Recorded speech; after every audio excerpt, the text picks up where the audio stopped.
Good evening, everyone. My name is Cherise Ackley Crosby, and I'm a member of the AFLC team. Today is day 7 already of our Marriage and Family Week celebrations, and I hope you all have been having fun with us and joining with us on our discussions and our activities daily.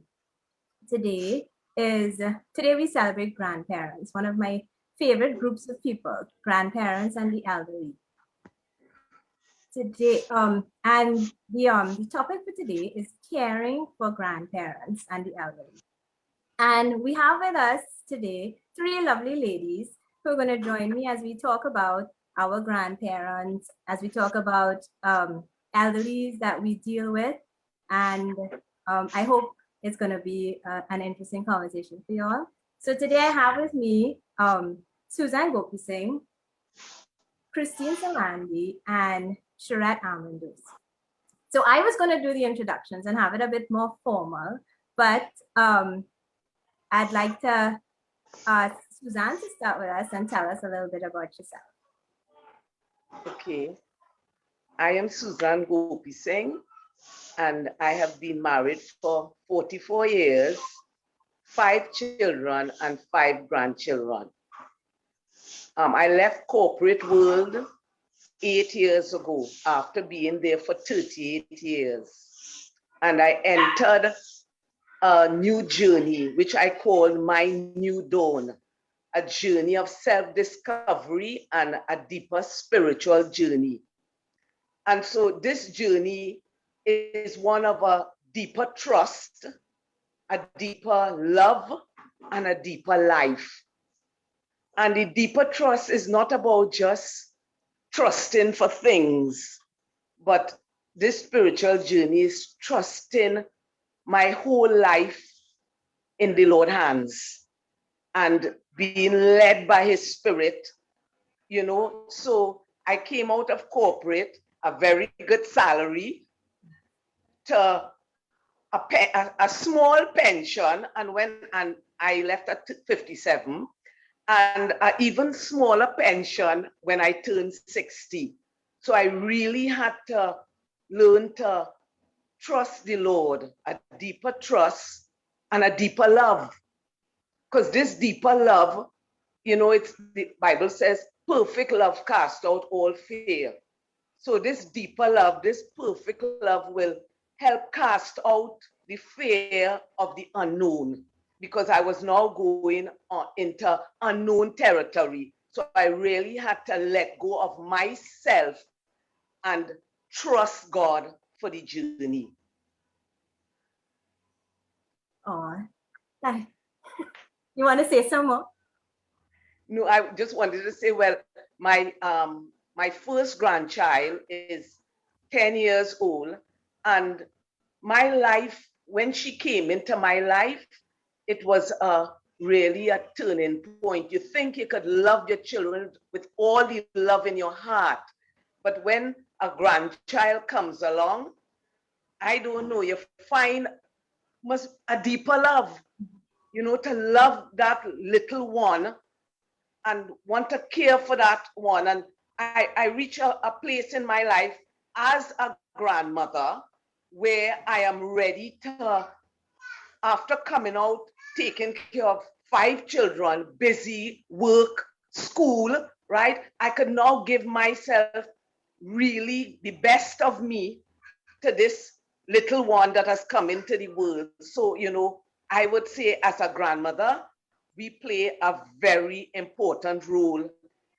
in the lives of our grandchildren. I have experienced that with my grandmothers. They've been so important to me, and I can see how that is real, because you have the time now that it's a different relationship. So you can really truly focus on your grandchildren. Thank you so much, and welcome, Suzanne. Thank you for joining. Thank you. So we're gonna call on Christine. Christine, tell us a little bit about yourself. Christine's coming from a different angle in that she deals with the elderly. That's her passion. So Christine. Hi, everyone. Thank you, Cherise. And I was born in Dominica, and I migrated to Trinidad in the 80s. And I have been in banking and finance for over 25 years. I'm married and for 16 years to my husband, Stephen, and we have 2 daughters. And after banking and finance, I took an alternative career into hospitality. And I worked in a branded hotel. I was also worked in the Tourism Institute as a marketing manager. And from there, I launched my hotel, my boutique hotel, which I ran for about 14 years until COVID struck in March 2020. The borders were closed and tourism came to a grinding halt. So COVID has allowed us to literally, sit and think deep into out of the box to see how we could, change adversity into something different. And we sort of researched and looked at what we thought was needed in Trinidad. And then we thought that the elderly, having a home for the elderly would be the right direction to go to. So we prayed about it, and then we started our elderly home for the elderly.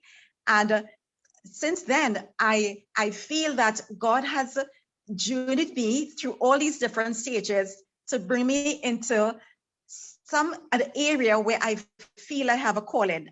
I absolutely, love this. I have a passion for this right now.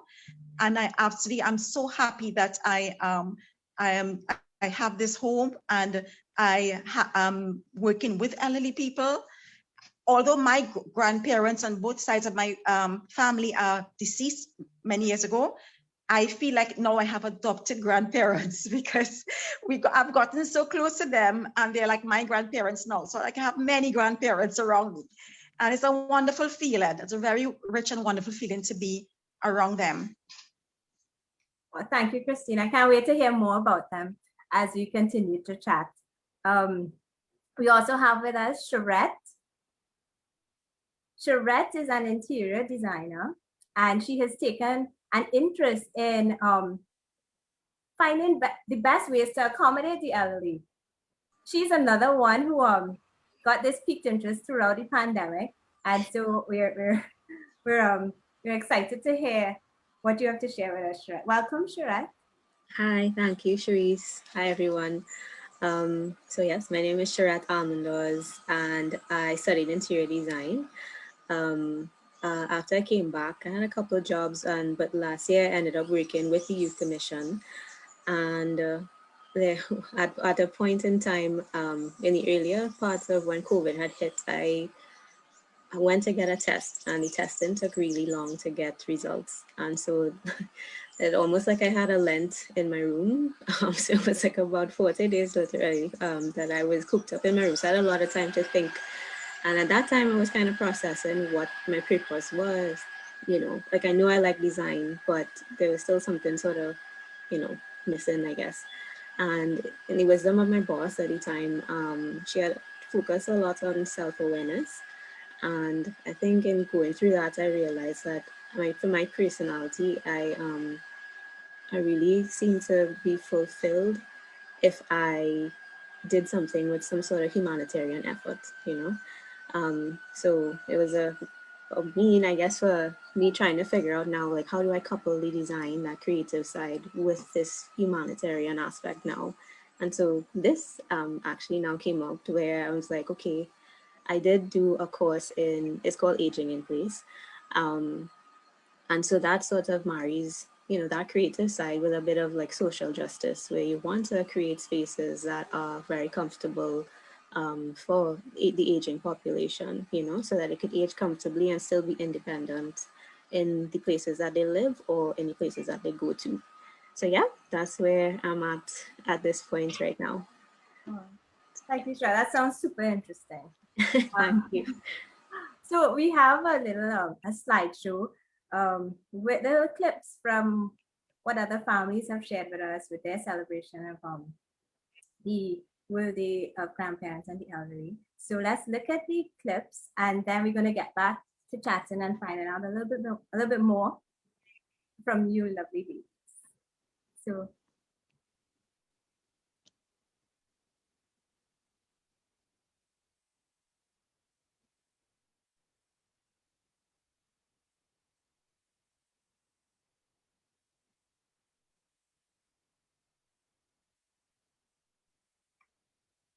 Well, looks like we're having technical difficulties. So I guess we have to go straight into the chats. So today, the World Day of the Elderly, you know, Pope Francis is very concerned about the elderly being abandoned and them feeling that they're not needed and they're not wanted. And so I wanted to start with you, Christine. What has been your experience? Do they really feel like that? You know, because you would be with them at the home and spending a lot of time with them. And I think it's so sad that they would feel like that. So I'm hoping that they don't, but I'm sure you have the real you would know firsthand how they feel. So tell us a bit about that, Christine. Sure, and that's a good point you brought up, Cherise, as a good way to look at it. But seeing when these residents came to reside at Chateau Savanne, which is the name of my elderly home, a lot of them knew each other already, and it was easy to form a community. Very soon, they became like family. And so you felt those strong bonds around them, and even their family members and their grandchildren, when they come to visit, you see the joy, you know, everybody feels joy because they know each other, they know the grandchildren, they see them from babies growing up, you know. So that was very nice. It was easy to form a community. And even as a community, they are engaged every day in lots of activities which take their time. So they would read the papers and discuss the papers. They do exercises, you know, chair exercises and different types of exercises. And they have art and craft, and they do sometimes cuisine in the kitchen, where they all gather in the kitchen and they come up with some recipe, and they all engage in preparing this recipe, and then they share the recipe, the meal. You know, that's so exciting. I really love to see that when elderly people and grandparents are engaged, that they're not just sitting down, you know, just moping or not doing anything, just looking at the walls, that they are able to enjoy each other's company. Even when the children or grandchildren are not around, they have each other like a family there. And all the various activities that they engage in, it's so lovely to see them, you know, see them doing things hobbies that they are accustomed of doing. We allow them to experiment with their hobbies. So there are some who love gardening, and they'd go in the garden with the hose and their little rose bush they planted, and they watering the rose bush, you know. And there's some who just love sewing, and so they have their little sewing machine and they're sewing away, you know. And that helps them actually to feel very useful and feel part of the community and feel that they're doing something. And that is what I really like to encourage a lot of people to let the elderly people and the grandparents engage in hobbies and activities that they enjoy. So they just feel like they're alive and they're useful, and they love to face each day, you know. Also, I find that when we talk to the elderly people, when I talk to them, there's so much information and history and the experiences that they can talk to you about. It's just amazing. A lot of them, because most of the people in my home are in their late 80s, 90s, right? So most of them have gone through World War II, and they have seen major changes in Trinidad from World War II days, going right up to our technical era. And so they have bridged many decades of many changes. And so their stories are so intriguing. There's one particular gentleman that we are actually documenting his stories, because that's what he loves to do. He loves to talk about his whole life. And I found it was a great idea to actually document it. And we can actually sometime later even do a book, produce it into a book. But he was one of Trinidad's tennis champs in the 50s and 60s. He was unbeatable, and he rose to fame in the Caribbean with his as being a tennis champ in the Caribbean. And when you hear about his travels and all the games he played and different things he did, you know, it's so intriguing. So I have an activities coordinator who's actually every day she goes and she records a little bit about his life. And, you know, sometimes he's energetic and can talk a lot, and sometimes he doesn't want to talk too much about it. And so, but we take him as he goes, and we record all the information he's given us. And it's a very interesting story. And I'm sure lots of elderly people have very intriguing stories to tell. We just need to be able to listen to them and hear the intrigue. But I think it's very important to document those stories, because sooner or later, they're going to forget. You know, as life progresses, you begin to forget. And then all that information and all the experiences will just go, you know. And I think it'd be nice when young grandchildren can sit with their grandparents and listen to their stories, listen to what they have been through. You know, they have such a rich moral values and whatnot that they have grown with, that they can impart on them. And it's really nice to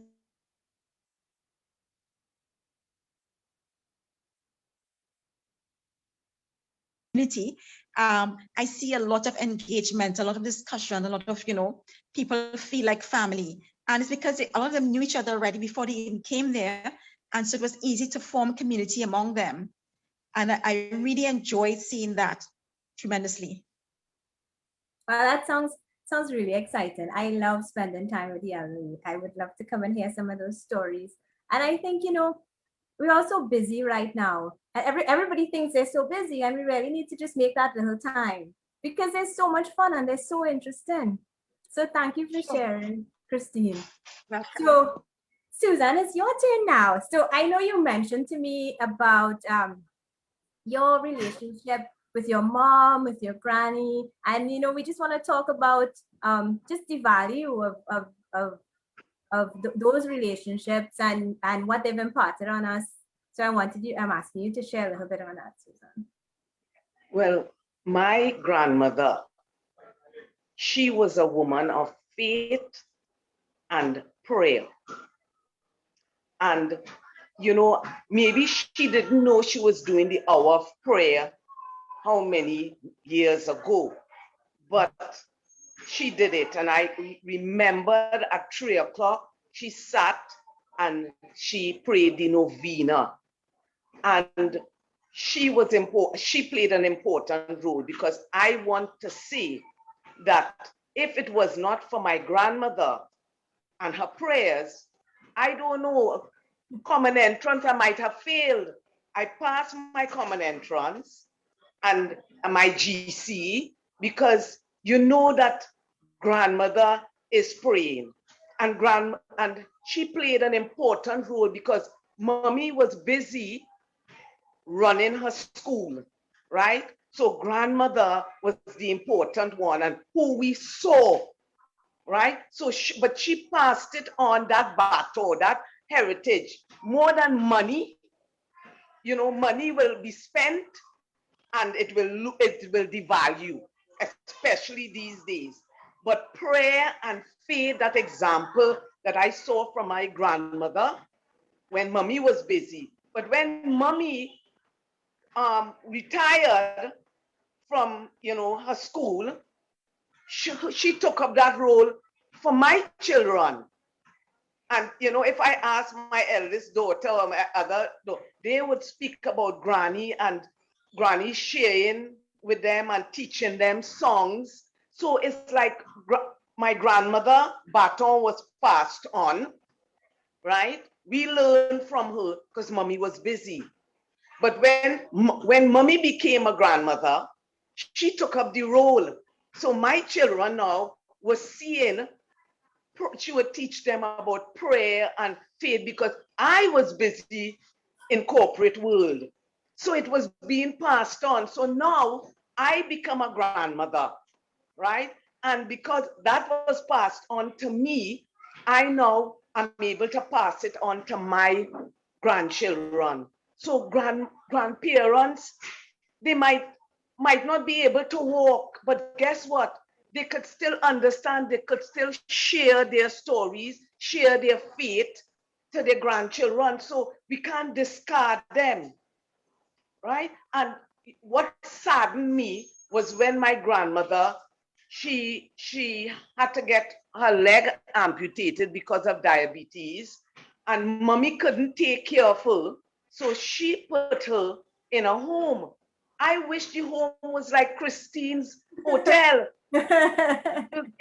I was sad because she had to be put into this strange place, and it wasn't, maybe that was the best home that mommy found around in those days. But I am sure, although the intention by mommy wasn't to abandon her, but she would have felt abandoned being in that home alone with strangers. So it's so important that even when they go into a home, not visiting them once a week, but always be there for them. I remember that when I was a teenager and I was going to St. Joseph Convent, I was part of the Legion of Mary, and we visited the elderly and we would listen to their stories. And I'm wondering if young people these days, if they still have Legion of Mary, and if young people these days are visiting the elderly, or if they are just too busy on social media, because we don't want them to feel abandoned. We want to hear their stories, because those stories that they share will cause us to grow, and especially if they are sharing about the Lord. We need, grandparents are important to help with the foundation, that spiritual foundation in the grandchildren lives, because so many young people are going astray and they're wondering what's happening. I would say I had the foundation, but when I became a teenager, I went left, right, and center.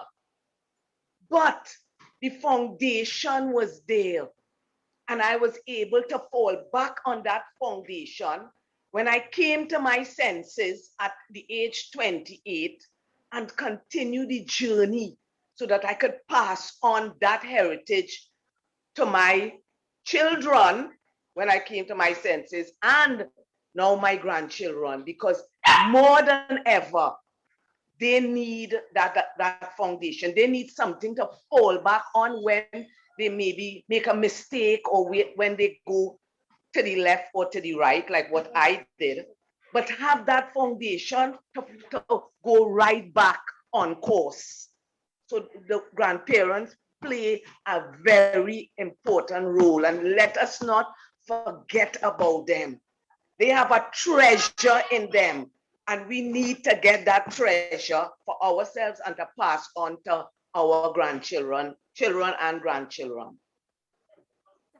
Thank you so much, Susan. I agree with that. There is definitely a legacy with a praying grandfather. My grandfather, he was a praying man, and we talk just like you. We say we got through so much because of him, and we would see him praying, and even now on my journey, I remember him constantly. He's with me.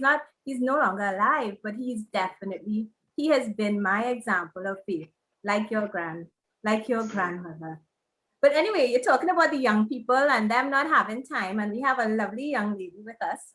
So let's hear her perspective on grandparents and the elderly and the abandonment of the elderly. Charette? Yes. So I'll start off, I guess, with talking about my grandmother, who also, I think we jokingly call her a little praying mantis sometimes, because she's always praying for everybody every day. So honestly, it's just like you're always saying too, if we ever had exams, any of us, any of the grandchildren, we know we have grandma praying for us, undoubtedly, every day. She prays for us anyway. So, I mean, that's definitely something that I take. So that's my grandmother, Mamta, on my dad's side.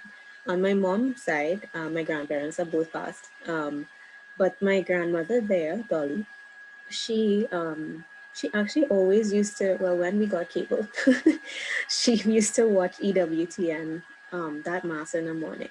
And at a young age, it's not what you want to watch. As the first thing you get up there, it's probably not the first thing you want to watch in the morning. You want to watch cartoons or something like that. But you know, and now I see the benefit of it because, interestingly enough, my mom does it now. Um, and at this age now, I mean, I definitely appreciate the prayers, any prayers, you know what I mean? So it also has a sort of a way of, you know, making your morning feel a little bit, you know, more on the right path. Like it starts off your day a little more peaceful. So I mean, it's interesting that, you know, she started it, and at my young age, I didn't understand at the time that it would have been so helpful. You know what I mean? But you know, now I could see the benefits of those things, and I think maybe that's sort of what His Grace might have been alluding to, and maybe the Pope in his in the encyclical too, where they're saying that the grandparents do have an important role still. You know, we can't discard them. Um, and definitely wouldn't want to. But I mean, there are some, unfortunately, that do. And that's very unfortunate. But they still have so much to share. And I don't know that they know that they do it sometimes. But, you know, over the years, it sort of, you know, transgresses and we pick up on it, you know what I mean, later on in our years. So it's so important, like they end up passing on the sort of Catholic tradition from their time, and it follows into our time even now, you know. So I think that's super important, and it's such a nice thing, I think, to witness as a young person or a young adult, I guess. Um, on the other end, I would say when you mentioned discarding them, I did notice in Laudato Si, in that encyclical, he mentioned that we have this sort of throwaway culture right now, and that is true. Um, we do. We tend to sort of discard things very easily, and he mentioned too, we also discard people, which is very unfortunate. And I think that's when he mentioned that we actually discard people like the elderly, the disabled, and so on when they don't matter to us as much anymore. They can't do anything for us, quote unquote. Um, so I think that's a frightening thing, and that's sometimes where, sadly, you know, definitely not in Christine's home, but in other homes where, you know, other adults, I guess, might feel like they've lived their lives and they want to just get rid of them. You know what I mean? Which is an unfortunate act, but it happens. And so they do discard them and they put them into an old person's home. And of course, I think that would make older people feel very isolated and that they're not worth anything anymore to anybody. And I think that's what the Pope's probably trying to combat. So I think, you know, a home like Christine's would be, you know, something a little more on the loving end to do, where it seems as though they're very well cared for. And it's something that they would want to go to, you know what I mean? It's not just this very clinical place that looks like a hospital, you know what I mean? That they would be very afraid of going to. It would probably remind them of hospitals for real. Um, this is a place that seems to nurture for the, I think the pictures are up here now. It's a place that seems to nurture the adults. And it seems like it's very, you know, creative. They're doing like planting and crafting and stuff like that. And I think that's a very impressive and a really nice, loving way to sort of take care of them. If I could just add too, you know, it's good to have options. So some adults may not have the financial means to go in an elderly home, especially one as nice as this one. So there's something called aging in place, which the name sort of says it, you know, in itself. So it allows you to sort of gracefully age in place. And so that's where you could, you know, make retrofitting in your own home for the elderly. Um, and that's a possibility. So, you know, little changes, you know, where, you know, as you age, your body is going to change. Little things will happen. So I mean, your you know, macular degeneration is going to happen, where your eyesight's gonna, you see a little darker as you progress, and so you're gonna need to get a lot of lighting all over the place. You know, LED lights will be a simple change, and that could be great. Um, Things like contrasting colors, you know, little wainscoting in certain areas would be helpful for them to sort of delineate the wall from the floor. Little changes like that, you know, widening the doors so that if they have wheelchairs, they can access through that properly. Um, yeah, little changes like that can be done in the home as well, and they might not be as expensive. But those are little things that you could sort of, you know, tune into and make those changes at home to really make them feel welcome and, you know, give them a sense of independence as well. So yes. Oh, thank you, Sharette. So y'all kind of answered the 2 questions in one, because I was going to ask y'all, like, what can y'all do? But I also, I kind of still want to swing back to Christine. I know I saw you sent me some beautiful pictures with the doggies and all the activities. So Christine, I wanted to hear a little bit more about those activities that you have at the Sure. at your place. I thought it looked so wonderful because go ahead, Christine. Yes. Okay, one of them I would like to highlight is called Healing with Pets. And this is actually an activity that brings so much joy. I mean, one of our activities for today was Healing with Pets at the home. And we had this lovely poodle come in, and he went to the various rooms and everybody was hugging him up and kissing him up. And, you know, they talk about all the dogs that they had before. It reminded them of their dogs and the joy the dog brought to everyone. You know, it was amazing. And it's something that we wanted to, we try to do every month, bring in the nice, these dogs that, or cats or whatever that they can interact with. And it brings a lot of joy to the elderly. So that's one of the things we try to do, the Healing with Pets. The arts and craft is also very important because these people, a lot of them are very creative, very creative. You should see the kind of cards and different paintings and different things that they do. It's amazing. And we try to display their artwork, like when they have birthdays, we let them, you know, do all the decorations and that kind of thing. And it brings a level of excitement because it's all in making people feel useful. You know, there were times when in the past I'd visit homes before I had my home, and I would hear elderly people say, oh gosh, you know, it's time for me to go. I have nothing, I'm so useless here. And it's so sad to hear them say this, you know, because there's so many things they can be engaged in. So everything that they love, their hobbies, be gardening or sewing, art and craft, music, we try to engage them in all their hobbies. And it brings a lot of excitement. They love the exercise and the chair exercises. It just helps them to feel, you know, alive. And we play music while they do the exercises and stuff like that. And we make them do the exercises in the fresh air in the garden. So they feel this nice fresh air while they exercise, you know. And then they have the times when they sit around in the garden and they just all talk, chat about the old days. And it brings a sense of, you know, that whole sense of community, which I love to see. We love to see them even, you know, beauty therapy. That is important too, to make them feel, you know, they are beautiful people. And so we do their nails for them, their pedicures, their manicures, their facials. Periodically, we have a hairdresser come in and style their hair and stuff like that, you know. So that helps to make them just feel so, you know, with it. And whenever we have birthdays, we always celebrate birthdays, always have whatever celebration is going on, they dress up very nicely and they come out and they chat and eat, have different various eats and whatnot. And they feel so much, you know, the little socializing makes them feel so much alive. And I really like to see, you know, that we make sure that all their birthdays are celebrated. And we make all the other residents, whoever birthday we are celebrating, the other residents would partake in making various art and craft for the decor of the birthday.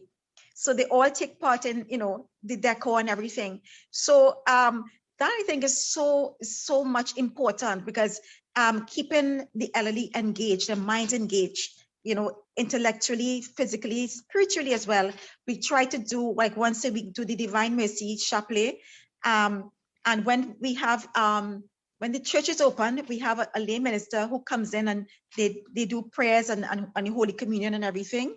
So all that helps to make them feel, you know, like they are so much a part of the community. And as I said, they each would contribute to even like menus. They have their favorite recipes that we would like to experiment with. They tell us exactly what they want to do. They'd come in the kitchen. We allow them to come in the kitchen and do the recipe. And when you see the end result, they feel so proud. Look, we made this, and they share it and eat it. So that for me is really nice, keeping people engaged. Elderly people should not be isolated. It should not be kept, just that loneliness and not being able to experiment and do things that they really love. I think we need, even those who live at home, the grandchildren or the children or friends or family members should try their best to touch base with them, even if you can't visit them in these times of COVID, but at least communicate with them, make them feel that, you care and that you are there for them, kind of thing.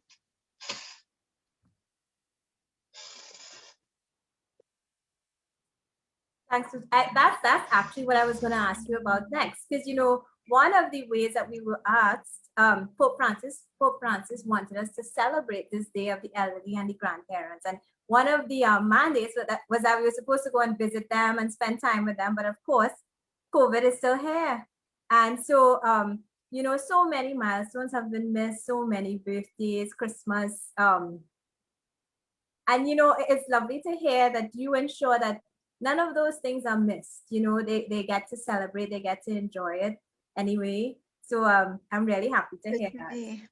Yes. So thank you, Christine. So we're on to talking about COVID a little bit. So I wanted to ask, I don't know who wants to jump in now, Susan or Charette. How has this been for you all? The isolation of the pandemic. Do you all know any elderly people? Have you made time to go visit? Have you how have you let's talk about that a little bit. Christine started it, so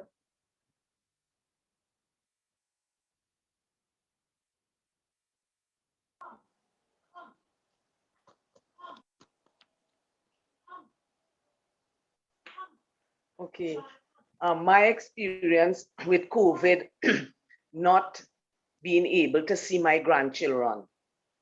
Well, I have 2 in Trinidad, 1 in Canada, 2 in England. The 2 here, one of them I see every other weekend. The other one, I don't see her because COVID and comorbidities and all that. So, I mean, my heart breaking because I want to see her. And but where it hurts the most is the one in Canada, because I have 2 grandsons in England with mommy and daddy, and granddaughters here with parents. But the granddaughter in Canada, my daughter is a single parent. So family in Canada is like 6 hours away. So so it's just herself and the little toddler who is 4 years old, and have to maneuver and go to the grocery. And that one especially, I spent 2 years in Canada back and forth when my daughter was pregnant and when she had her. So I stayed and went up, brought her back, went back up until she was 2 years, right? And then I left her. So what I feel sad about is that the both of them being there alone. And when my daughter got her COVID vaccine, the first vaccine, she was okay. The hand hurt her. The second vaccine, they mixed the vaccine. So she got Pfizer and then Moderna. And that night, she was in so much pain and out of everything. And she's there alone with my granddaughter. And she said she was like a breath away from calling for the ambulance to come for her. But what kept her from doing that is that who would take care of my baby, my daughter? So she stayed. So, because I can't jump on a plane And I would have done it. Jump on that plane and go to Canada and, you know, be there during this time with them. So it kind of, it pains me for them to be alone together, you know. And I could tell you that when Canada opens their borders and England, I would be on the first flight out to spend time, at least a month or two in Canada, and then fly to England and spend some time there with the grandsons.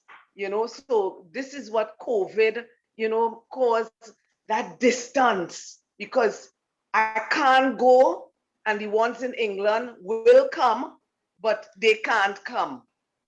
You know, so as a grandmother, you know, I feel it, you know, that distance, and I'm longing to be able to go and just see them again and embrace them and just be with them and love them. So, you know, it has been difficult. Thank you so much, Susan. Yes, it's been difficult for lots of people, but we hope that things are things are improving and that there's hope, and soon, before the end of the year, hopefully you get to go and see those grands for Christmas or so. So Charette, you want to share anything about your experience with the COVID and the, well, we know you were isolated for your 40 days, but but how did that affect your interactions and stuff with your parents, your grandparents? For sure. I mean, well, definitely being cooped up in here was an experience. And I think, you know, in the early years, we didn't know as much about, you know, how bad things could have spread and, you know, that kind of a thing. So it was a little scary, to be honest, because, yes, my parents also have comorbidities, and I was worried that I could have transferred it to them if I had it at all. Thank God I didn't. But at the point in time, I was pretty worried. In terms of my grandmom, though, yes, it's been kind of sad because my family is pretty close. So yeah, we do visit her quite often. Well, we used to, at least. Now a little bit more because we've been vaccinated and whatnot. But yeah, there was a period where we couldn't go to visit her because out of fear, like, you know, what if one of us have it? What if one of us brings it inside? What, you know, a lot of questions. And as a lot of cousins, she has a lot of grandchildren, so there's always, but there's the family, like I said, is pretty close. So there's always a constant flow of children that usually are in and out of the house, and so that has definitely halted, I think, you know, to an extent, I would say, for when COVID happened. So like my grandmother turned 98, and we had to have a drive-by birthday for her. That was, you know, it just not the same, you know what I mean?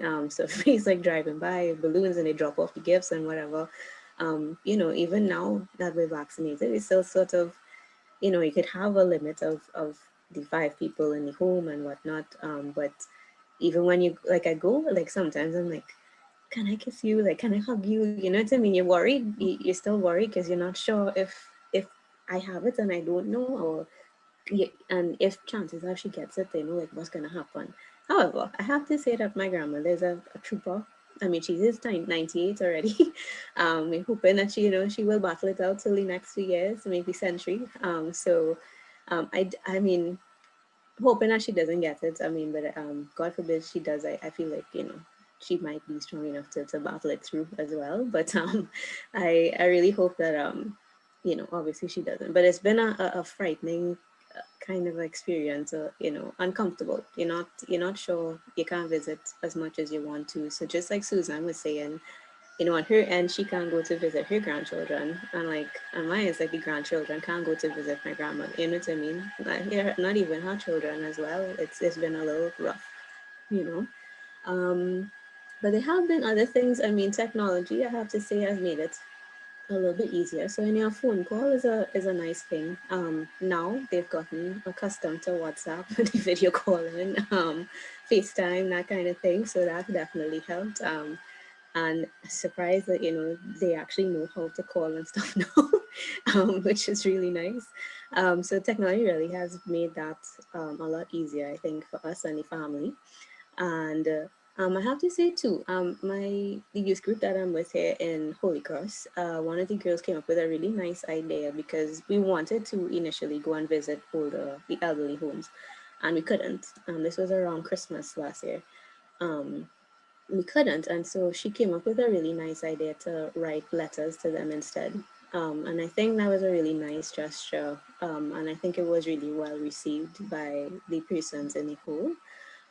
So I think those are little things that we could, remember, I guess, as little, a handwritten letter, I think is never, not appreciated. I think people cherish those a little bit more, to be honest.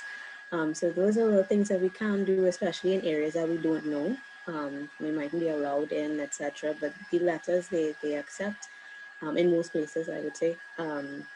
And of course, yeah, using the technology that's available to us. So the calls, the virtual hug, even like the drive-bys. Sometimes you really have to be creative with how you celebrate and how you meet up in this day and age with this whole pandemic. So yes, a lot of creativity changing. Wow, I love that idea. You know what? Where there's a will, there's a way. If you really wanted to reach out and you came up with something, and I really love that. So as y'all can see, we get in messages. We kind of chatting a lot, and we're running out of time. So I don't know. I'm just allowing all of y'all to we have to close a little bit to share whatever you would like to anything you want to share right now. Maybe we start back with Christine. We seem to be going in that order. Christine, right? So I thought we would have switched it up a little bit, but we could start with you, Christine, and then Yes, so no, everybody. well, I kind of like Sherritt's idea about their initiative where they write letters and send it to the homes. That's really nice because it's like, touching base. You could also do like nice little pies or cookies or cake or whatnot. That helps a lot because they're able to share it. And that whole sharing brings them together, and the joyfulness of sharing, a nice, sweets or meal. I mean, they love sweets and that sort of stuff, So that could be a very nice gesture in reaching out to the elderly and making them feel, that they are cared for. And I think, actually caring for the elderly is one of the greatest honors that you could encounter, because these people have cared for us. They have brought us into the world. They have, they are the fabric of our life. They have directed us. They have helped us in so many different ways. Many grandchildren have been looked after by their grandparents. So I really would like to see that grandparents are looked at as VVIP, very, very important persons. I always call them my VVIPs, and also treat them like VVIPs, I remember once someone had come in the earlier days when I just opened and to look at the rooms for their mother, and they saw one of my rooms, and then she said, "Oh my gosh, this is too pretty for her. I have to get somewhere more simple." And I said, my heart fell because I said, my gosh, I think she deserves this. She deserves the best. Why do we want to put in a little cramped spot or some little clinical looking place? Why not, look for the best for her, So people need to look at their grandparents and the elderly and treat them with that level of respect. They are very important people in our lives. They can teach us so much. They teach our children, So let us start looking at the elderly and treating them like VVIPs. Yes, I agree with that. They're definitely, in my books, they're definitely VVIPs. Thank you, Christine. So Susan, I know you're the lady of great faith, and I know you want to talk about. Yeah. Yes, we have 6 more minutes, so. Oh, okay. No, I agree. When it comes to the elderlies, that we really don't discard them or abandon them. I do not have grandparents, right? Or they all passed, but they are precious, and we should treat them like treasures, you know, and make their last days, their last, you know, the last leg of their journey, their latter days, you know, beautiful, not sad memories. So I wish that all the homes were like Christine's home, you know, and I'm wondering, I could book my spot there. I want to come and see that home, you know, to see which room I might want. But they should be treated like royalty, you know, and a lot of them are abandoned. A lot of them, even the ones that are not abandoned, are not treated right even in the home. They might be treated like if they are just a piece of furniture, you know, and I don't think that is right in God's side. God wants us to treat the elderly, honor them. We need to honor the elderly. We need to make sure that their last days are greater than their former days. Thank you so much, Charette. I just wanted to reiterate, I guess, what the other two ladies would have said. That yes, let's not discard any of the older persons, the elderly or grandparents or anything like that. I think they have so much to give, and they've already given a lot. So you know, just spend a little time with them. And I know as young persons, I mean, creativity, you know, it spans all age groups, but I do think young persons do have innovative ideas, and I think maybe this is a time that they can be encouraged, maybe a little more so, to come up with ideas, perhaps to meet with the elderly somehow, you know, maybe their own grandparents, but also in the old persons home, in the elderly homes and retirement homes. So yeah, I mean, creativity, I think, is an important part in it, and I think that's something that we could maybe delve a little bit more into, you know. So yes. Well, thank you so much, ladies. This has been such a lovely conversation. Charette, you know, your insight on the creating the environment at home. I thought it was so interesting, and a lot of us, we should look into it, and maybe we should call Charette too, because I never even thought of a lot of these things. And Christine, your home, it really sounds amazing. I think I want to book my spot too, like Susan. It really sounds Most welcome. You're most welcome. it really sounds very beautiful. And Suzanne, thank you so much for saying yes.